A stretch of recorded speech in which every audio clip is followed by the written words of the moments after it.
شدم بد به خاطر تو با همه، فرداشی برام تو با همه. میگفتن نداره ارزش تو، نکن انقدر بیچاری وقت تو پیشش دلونه.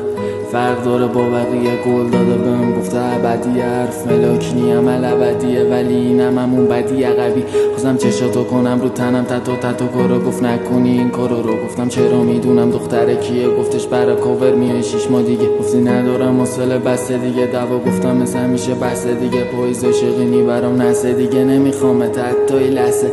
رفیقم میگفتم میده تش بگات به جا گردنم کبوده ته. چشام همه دنیا اون بود خط چشات، هنوزم رکورد دارم از صدات، مثل بلاکم افتادی از سینم. دختر چشایی تو دیگه نیست سینم، یه رو میگاییدم هرکی بود جلو تلام بزنی زانو هم نیست.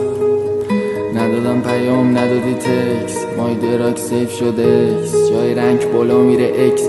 اونا فکر میکنم به سکست، گفتم دیوونش اماجی دیوونش. ندونستم حق با امینه، نفهمیدم میخوای تو کی و تش، فقط تو کیرم تو بقیه. بودی تراپی مثل مایسی، کردی پیرم بعد 18 هایسی.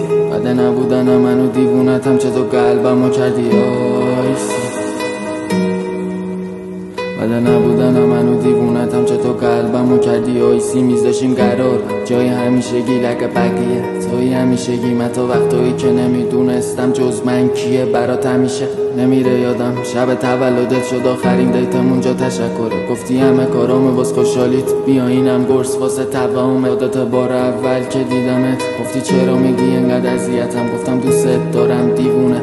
نفهم بفهم نباشی من اذیتم، هنوزم میپیچه بود تو خونه. پیاده رفتم بود تو خونه، به جا سر من موت روشونه، موهاتو بافتم مون تو خونه. گفتی صابری چشام جوزی و تو بغزم فرکی بغل توریه، بام انقدر بالا انداختم من کلونازو که به کلوناز میگم من کلیه ناز. بخوام از اینو بگم من یه کتابه دیگه نمی کنی حتی یه نگاه بهم. دوستم نداشتی فهمیدم یه نگاه به نیازمندم دقیقا یه نگاهت. بخوای بیایم بهت میگم بدرود، همه دوست داشتن و تم بود بدرود.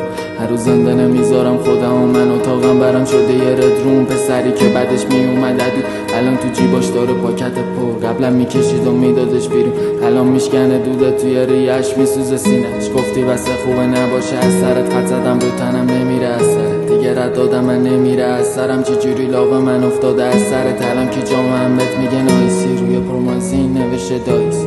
هنو جوابی نی برای سواله که چطور قلبمو کردی آیسی. هنو جوابی نی برای سواله که چطور قلبمو کردی آیسی.